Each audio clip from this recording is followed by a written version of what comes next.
My name is Edwin Ikhuoria. I'm a development professional and I've been working for the past 20 years advocating for policy changes that affect the poorest people. And a key motivation for me is seeing the disparity between the amount of resources available on earth and the number of poor people who cannot even afford a meal. And a key pillar of this motivation is the issue of transparency and accountability. Mainly because unless the right policies are in place, unless the right governance framework are in place, these huge resources remain in the hands of very few.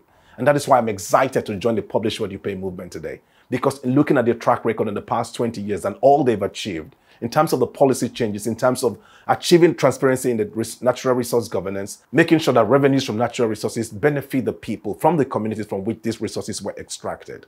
Especially at a time when the world is facing so much impact from climate change, the transition is critical. The whole world right now is focused on how to move from fossil and gas-based resource into sustainable and renewable means of energy.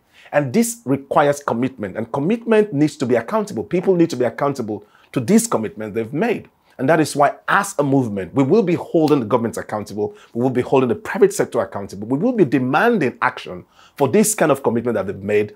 We'll bring together the voices of communities across the world as a movement, and we will no longer be ignored.